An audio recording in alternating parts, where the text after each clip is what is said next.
السلام عليكم ورحمة الله وبركاته.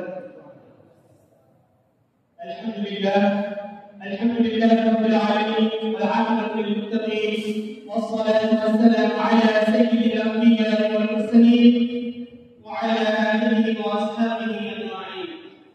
أما بعد، أعوذ بالله من الشيطان الرجيم. بسم الله الرحمن الرحيم. يا أيها الذين آمنوا أطيعوا الله وأطيعوا الرسول وأولي الأمر منكم. وقال رسول الله صلى الله عليه وسلم: من أوتي بغير علم كان إثمه على من أتاه، أو كما قال عليه الصلاة والسلام. ঐতিহ্যবাহী দিনী বিদ্যাপীঠ জামিয়া ভারত নবী ঢাকা কর্তৃক আয়োজিত আজকের দিনী সেমিনারের সম্মানিত সভাপতি অত্র জামিয়ার সমাজকল্যাণ উদ্যমী পীরগামের আধ্যাত্মিক জগতের রহমান আমাদের ভাই পিতা যার দিন নির্দেশনা কেন্দ্রের পৌঁছা আমাদের সহ হয়েছে, তিনি হলেন শাইখুল হাদিস হযরত আল্লাহ হযরত মাওলানা আশিকুর রহমান কাসিমি রাহমাতুল্লাহ বারাকাল্লাহু ফি হায়াতিহি।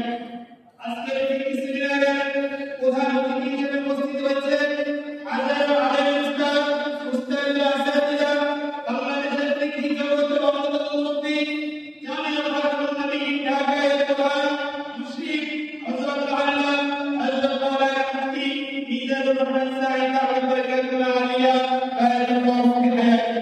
আল্লাহ তাআলা উভয় শায়েখ সাহেবকে আমাদের উপর দীর্ঘায়িত করুন।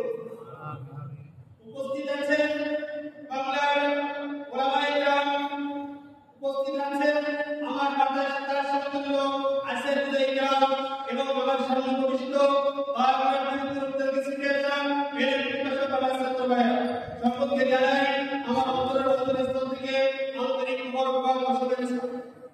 সম্মানিত উপস্থিতি, আজকে আমাকে যে বিষয়টি সেমিনারে নির্ধারণ করে দেওয়া হয়েছে, উক্তি বিষয়টি হলো তাকলিদ ও মাযহাব।